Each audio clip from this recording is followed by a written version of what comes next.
Coming up on Choppers Politics. The government has improved dramatically since the advisor regime in number 10 has changed. In other words, it's improved dramatically since Dom has gone. I'm Christopher Hope, the Telegraph's chief political correspondent, and this is Choppers Politics. Leaks. We journalists love them, but prime ministers certainly don't. And increasingly, the leaks that seem to be getting Boris Johnson in trouble are screenshots of the PM's private WhatsApp messages to other colleagues. The leaker? Yeah, you might have heard of him. A former special advisor called Dominic Cummings. Later on this week's Choppers Politics, I'll be speaking to Baroness Jenkin, a Conservative life peer who disagreed with something she heard in last week's show, and indeed so strongly that she got in touch and asked to be able to speak out on air. But first up, that Cummings Ferrari, and my big question: can we take Boris Johnson's private messages by WhatsApp at face value? Well, joining me to answer that question and to give his take on the BBC's explosive Dominic Cummings interview this week is Conor Burns, the MP for Bournemouth West, former parliamentary private secretary to Boris Johnson when he was Foreign Secretary, and an ally of Boris Johnson who worked on his leadership campaign in 2019. Conor Burns, welcome back to Choppers Politics. Thank you, Chris. Delighted to be here. Now, Conor, you're one of Boris Johnson's oldest friends in Parliament. You were a former PPS to him when he was Foreign Secretary. You worked on his leadership campaign before 2019 and through 2019. We're recently seeing kind of what he thinks about things, aren't we, in these WhatsApp messages which Dominic Cummings has been publishing. There was one this week in which he talked about the risk of COVID to the over 80s. He made the point in a WhatsApp message that the median age for those dying was between 81 and 82, and that was above life expectancy. So get COVID and live longer. Do you think when we see these WhatsApp messages from the PM that we're getting the full context of what he's talking about? No, I don't at all. And I think you said something slightly interesting there. You said that perhaps through these WhatsApp messages, we may be getting a glimpse of what the Prime Minister thinks. I think you're getting a very hazy, totally imperfect microcosm of how policy is debated and formulated behind closed doors in the Prime Minister's Downing Street. And I don't think, by the way, this would be radically different to a sort of private snoop in to the decision-making process on almost any other Prime Minister that we have known. The reason we're talking about this is because the Prime Minister's confidence has been completely betrayed by someone who he trusted categorically.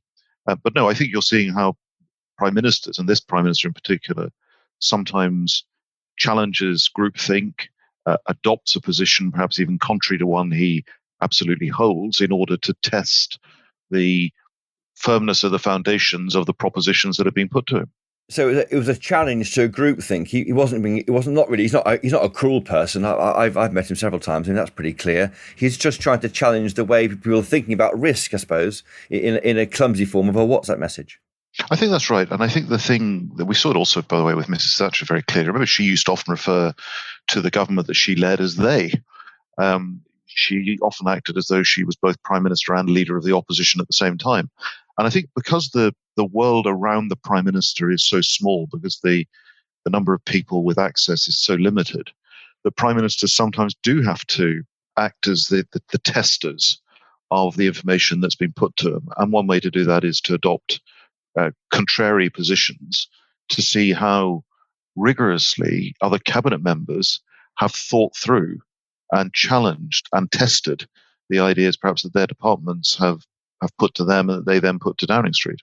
Are you happy that the government appears to be, well, not happy, but certainly not challenging Dominic Cummings over these messages he's reproducing from the Prime Minister?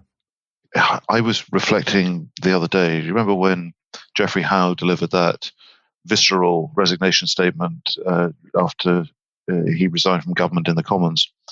And Margaret Thatcher, some years later, 1990. that's right. And Margaret Thatcher, some years later, in the Downing Street years, talked about that. She said that Geoffrey had delivered that speech better than any speech he'd ever delivered before. And she said the wielding the knife cleverly, too cleverly, that in the end it wasn't my record he assassinated. He assassinated his own character. And I think Downing Street are adopting exactly the right approach of not going into it, not responding to it. There's no win for them in that. And I think the public had quietly made up their mind about Dom Cummings when he went to test his eyesight near Barnard Castle last year. I think their policy of silence and getting on with the job of tackling getting out of this pandemic is exactly the right one. I was talking last night to a senior Tory peer who was wondering why the government wasn't trying to take some form of action against him, a kind of cease and desist message about these messages, or some kind of court action to say, if you do this further, we'll sue you, or we'll bring the weight of the law down on your head, Dominic Cummings. But that's not happening, is it? I can see in a conventional situation that might have some merits and should certainly be looked at. I don't think in this case that's something that it would be sensible to pursue. Dom is hell-bent on revenge. I think one of my colleagues tweeted rather amusingly some weeks ago that Boris Johnson and Carrie Johnson are living rent-free in Dominic Cummings' head. He is just determined to do the Prime Minister harm, and I hope the Prime Minister continues to do what he's doing, which is getting on with running the country at a really, really challenging time. He lashed out in his interview with Laura Kuenssberg this week. He talked about he had a go at Carrie Johnson, Boris Johnson's wife. He had to go at the Telegraph saying we're his real boss. I wonder what you thought of that. I've got my own theory, but what do you think of that, first of all? I thought it was a bit wacko. I also thought, I probably shouldn't say this, but I thought those who were writing up that the most relieved person after the Cummings interview was probably Prince Andrew, as Dominic Cummings had wrestled that title of most bizarre interview away from him. I thought the whole thing was pretty surreal.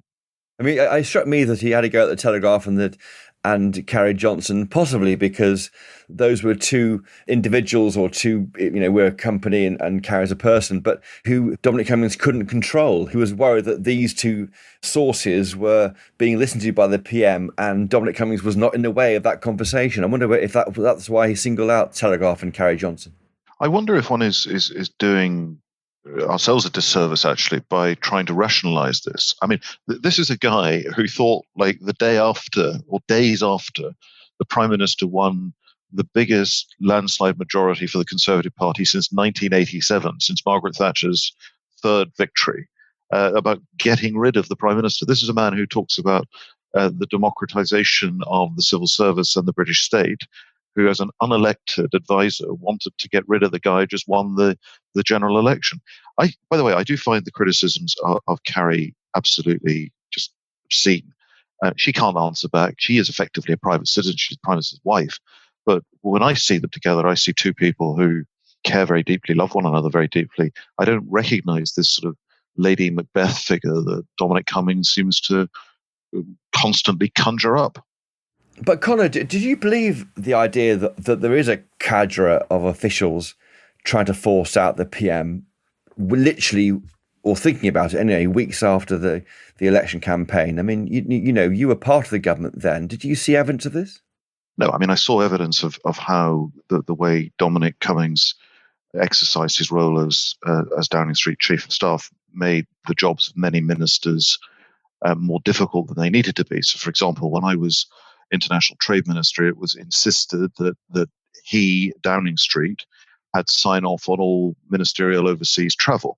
And it became on occasions very, very difficult to get an answer because he hadn't signed it off, we were told.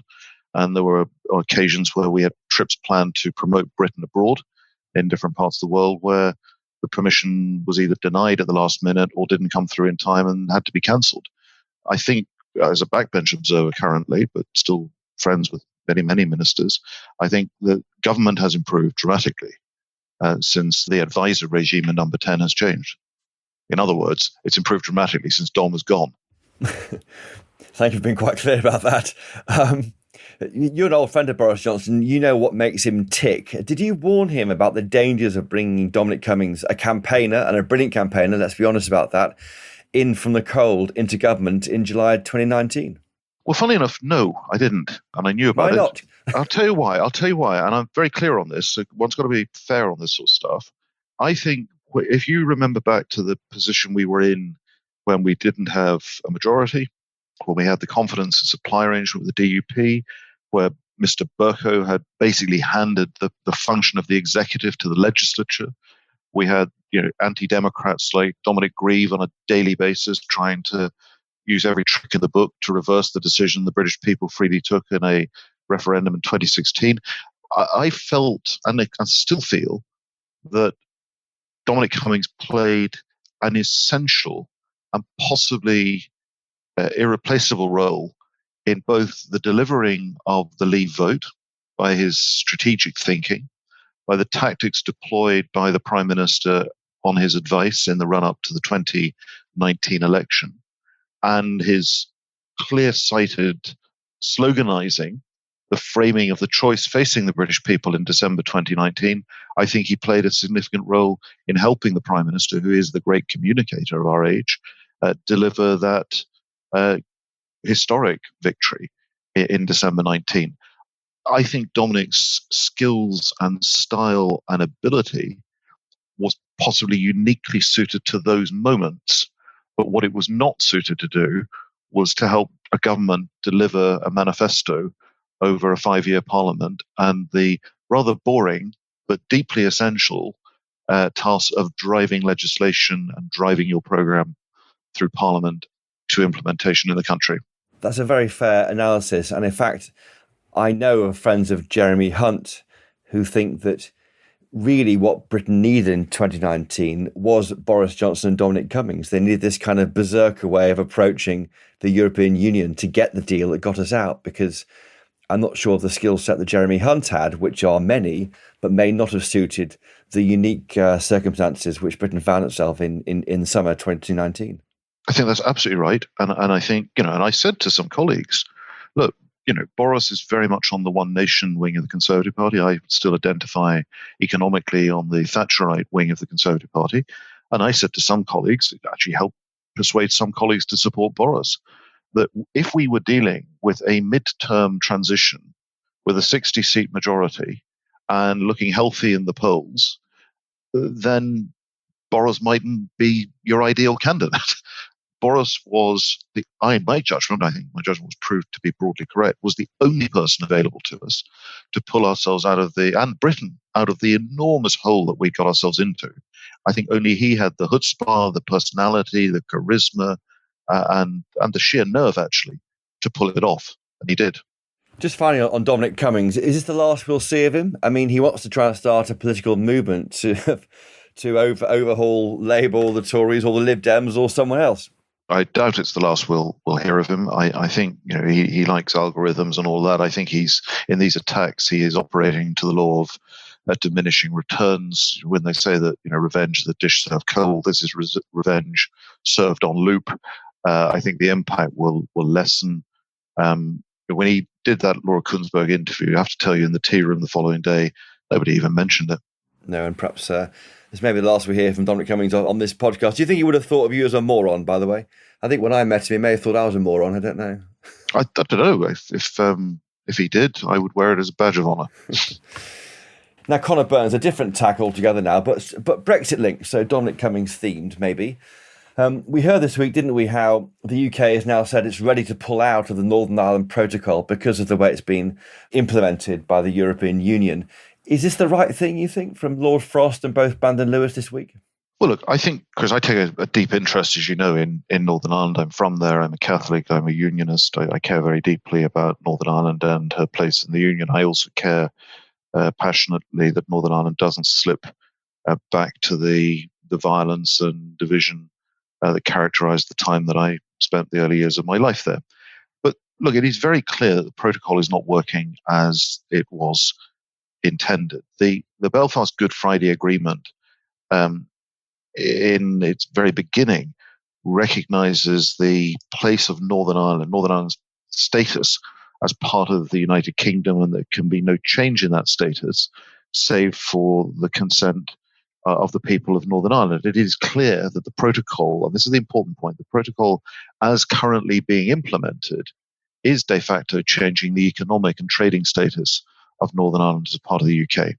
And I think the government's view on this, and I share it, is that when you look at what we signed up to in the protocol, again, at the very beginning of it, said that we were determined that the application of this protocol should impact as little as possible on the everyday lives of communities in both Ireland and Northern Ireland.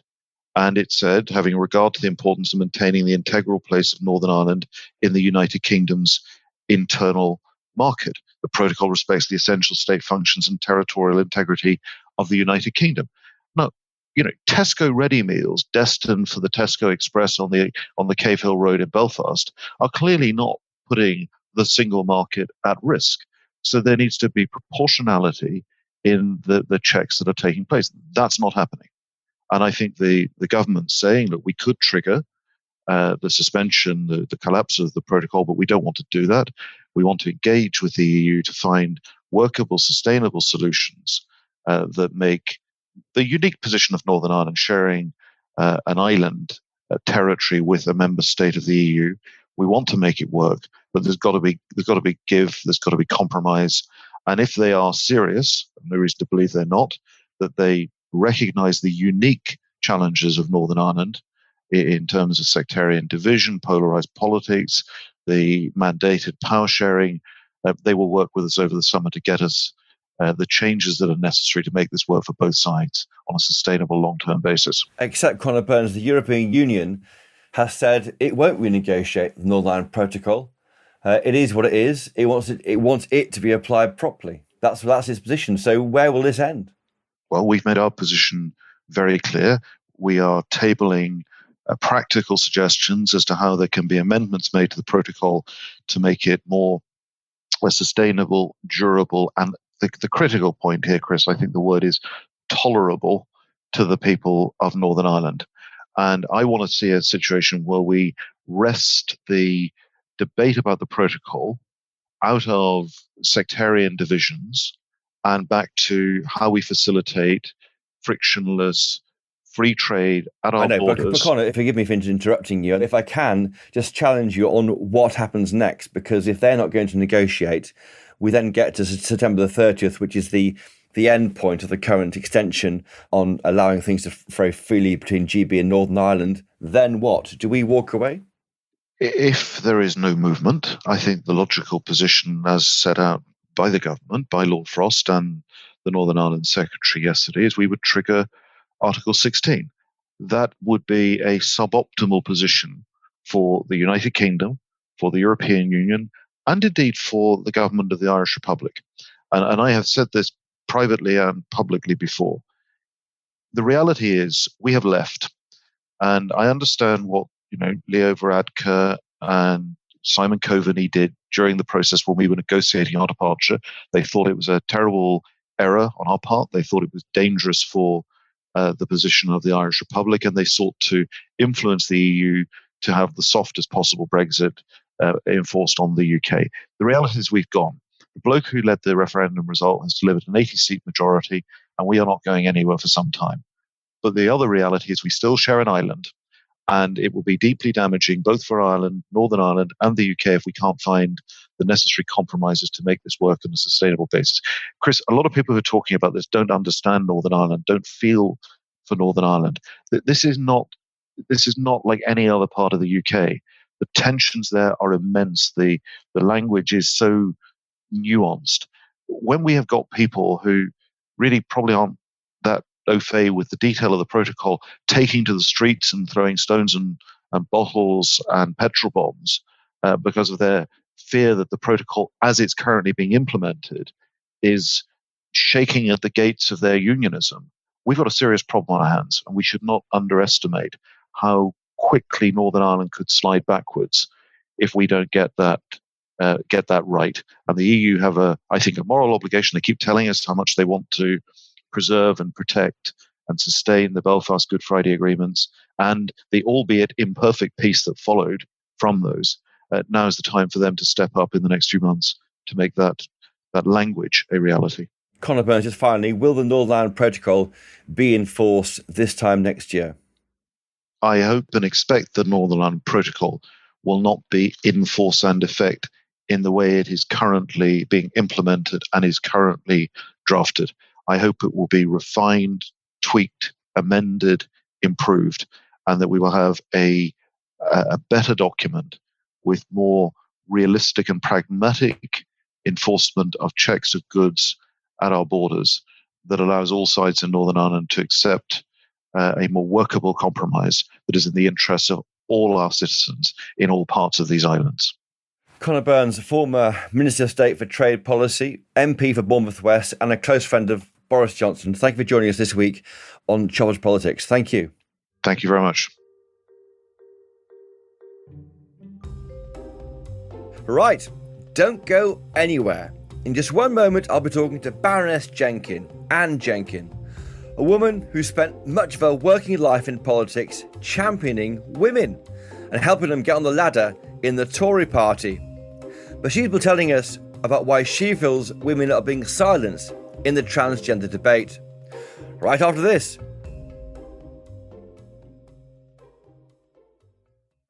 Hi listeners, I'm Claire Cohen, the Telegraph's women's editor, and the host of another podcast that might be just up your street.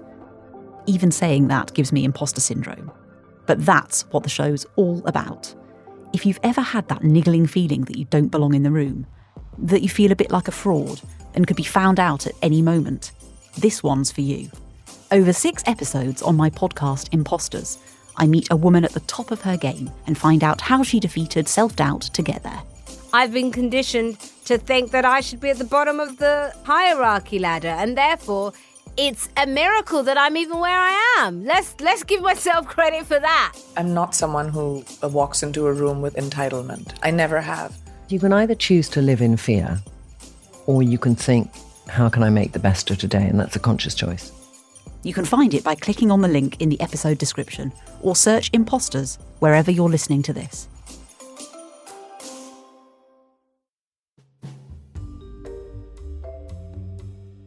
And we're back. Now, our next topic on this week's Choppers Politics is one that can be difficult to talk about. It's easy to slip up, to feel like you said the wrong thing. And it's one that, if I'm honest, I was a bit nervous about covering myself. But according to my next guest, shying away from debates on how society defines being a woman is part of the problem.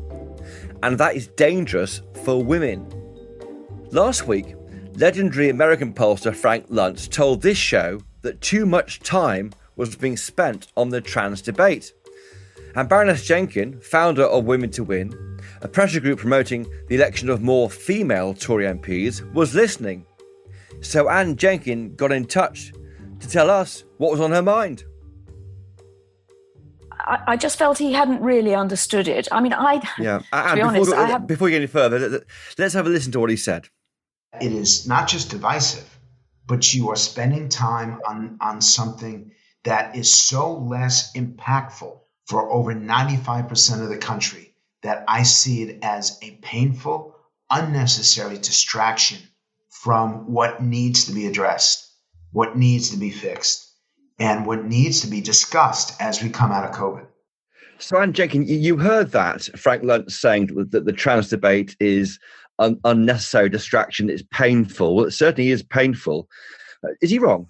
it is certainly painful. And in many ways, it is also distracting.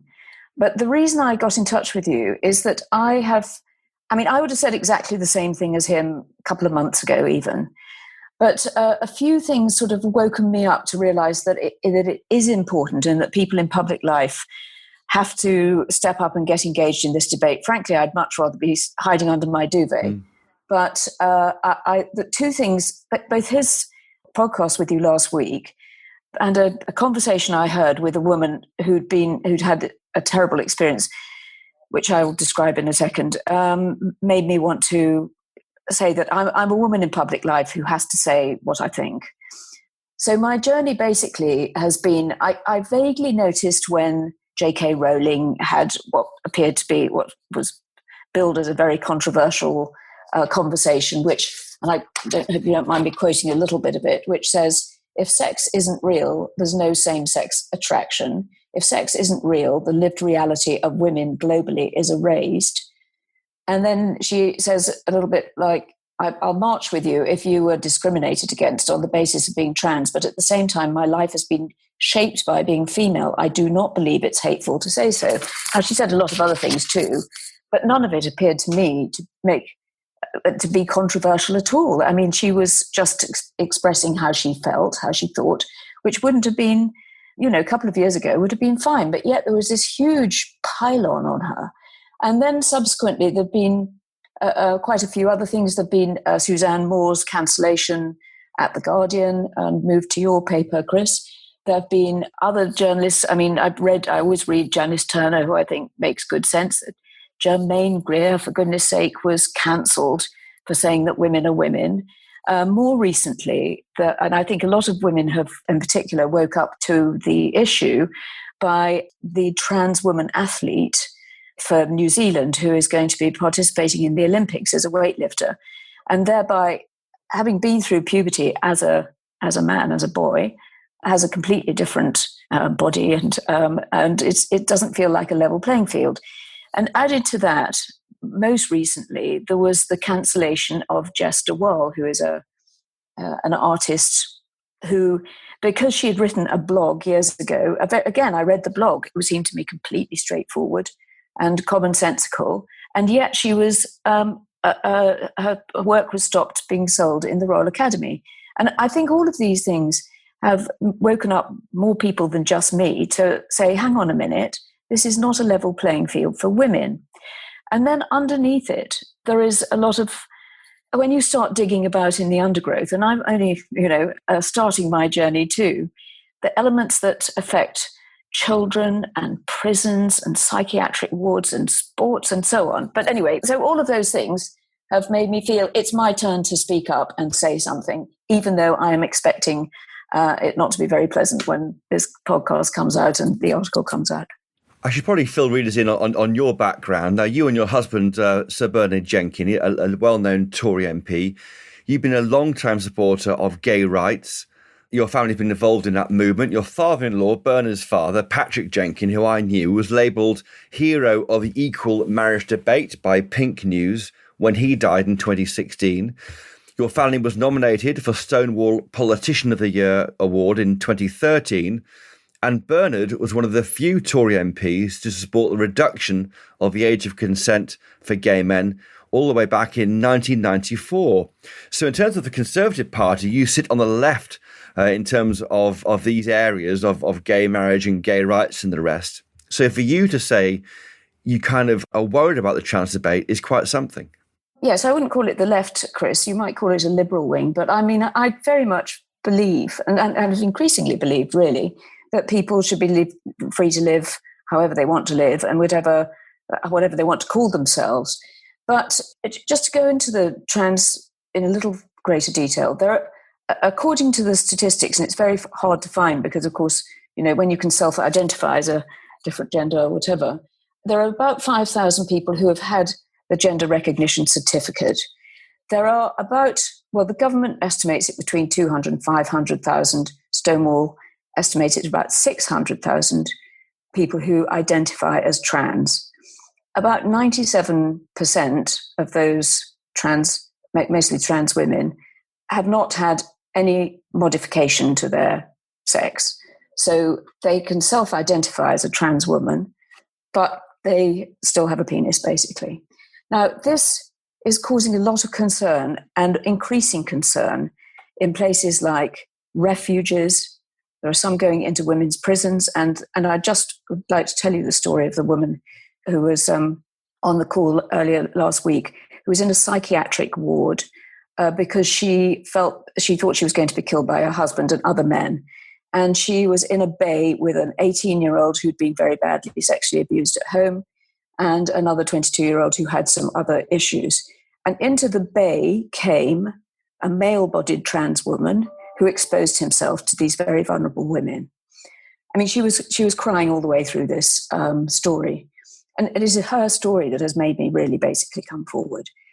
She's not alone in this. I mean, I've heard evidence from plenty of other medics who've told similar stories. She went to ask for this trans woman to be moved from their bay. the trans woman, a male-bodied trans woman, then came up to the group of them and said, one of you have complained about me. They were all shaking with fear. And she then went to see a nurse who said, I'm so disappointed, not that they put a male-bodied trans woman in this ward with these very vulnerable people, but that she was transphobic. Now, I mean, I was so shocked that there are women, vulnerable women, who are experiencing this sort of very traumatic behavior. And I can't, I mean, of course it's not happening everywhere, but you've also got, at the same time, young girls who are going through puberty much earlier than they did traditionally, who are very also vulnerable. Nobody likes puberty. And indeed, you may have seen that Richard Branson's daughter said the other day that she was a tomboy as a girl, that she wore shorts, she had short hair. If she'd had the opportunity to transition at that age when she was going through it, she would have grasped at it. And indeed, I was at an event last night and I said to some people, I'm going to be doing this. And they said, oh, you're so brave. But I mean, why is it brave? But anyway, several of them said, well, I'd have jumped at it because I didn't like the changes that are happening to my body. And so I think that all of these things coming together under, in a way, you know, under the main body, and that's the bit that Frank Luntz, I think, perhaps wasn't aware of, the implications for the next generation. But I was talking to a colleague the other day who is a very well-known feminist, and I said, it's time for you to say something yourself. And she said, I'm terrified. And she also said, my daughter has begged me not to.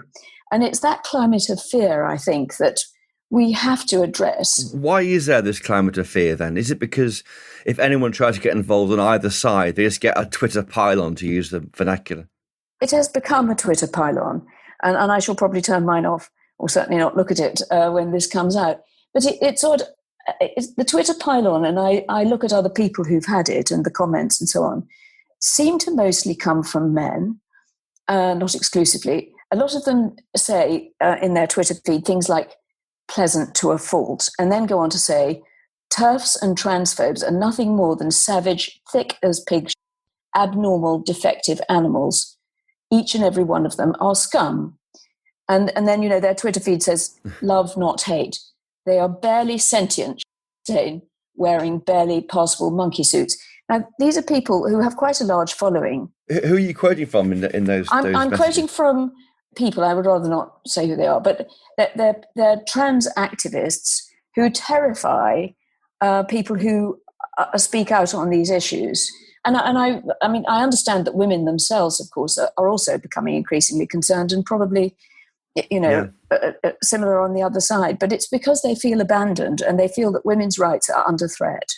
So all this is like all the woke debate. This all comes from a good place, you might argue, for trying to be inclusive of everybody. You know, if you want to say you're a woman, that's great, you know, but don't you think it's good that the good that comes from being inclusive of trans women, surely that is greater than the small risk of the traumatic behaviour that you described in so graphic terms earlier? Well, of course. And of course, we're only talking about a small number, but the women are increasingly fearful of those small number. I mean, after all, most violence and domestic abuse is, you know, sadly, men to women. And evidence shows that women are increasingly scared of attacks. I mean, you know, go back to Sarah Everard, if you like. I mean, there is a climate of fear, an increasing climate of fear. And we've seen more evidence of, as I say, trans women in prisons who are themselves attacking other women in women's prisons. You know, the male violence is definitely there. And even if it's Are you sure? I don't want to challenge you. Are you sure on the issue of trans women attacking other women in prisons? This is documented somewhere, is it? It is.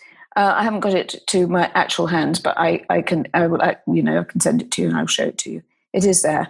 And I don't want to, I feel I'm now sort of in danger of coming across as an extremist. I am a supporter of women, Chris. I want women to feel safe. I want women to feel that they're not under threat and that girls are not under threat, whether it's in their schools. And as I mentioned, there's this sort of social contagion amongst these young girls who now identify as as trans because it seems easier than being a girl and waiting till they come out the other side as a woman. And how is it, as I say, sort of controversial to be able to talk to them about sex and gender and the difference between biological sex, which you cannot change, and gender, which of course you can. So yes, we can be tolerant, and I hope that I make that clear in the article, but we have to support women who feel, frankly, they feel abandoned. If you start to look at any of the, J.K. Rowling came out this week with another comment because she'd been threatened with a pipe bomb, I think. And if you look at the comments underneath, any of those big Twitter spats, the ones from women say, thank you for speaking out and for supporting us. And maybe it's a small number at the moment, but if we don't clarify the guidance in schools and in hospitals, this will grow. We will see more and more of it. What do you want the government to do, Anne Jenkin? I mean, you hold a position in the Lords as a whip. Obviously, you're speaking personally today. What do you want the government to do about this? I would like to see clear guidance, clarifying the guidance as to what schools should be teaching and the information that they're giving. I think I'd like to see some sort of tightening, probably, of the law. And again, that's for the government to have a clear look at it. I mean, a lot of it is around clarifying the guidance. I mean, I was in a meeting yesterday with our minister about single-sex wards. It is actually there. It's just not being adhered to. And I think that there are two bits of legislation that are relevant to this. There's the Gender Recognition Act, which was in 2004, and the Equality Act 2010. And they are not really compatible with each other. And I think possibly some post-legislative scrutiny of the Equality Act might be something the government could look at to actually get this sorted.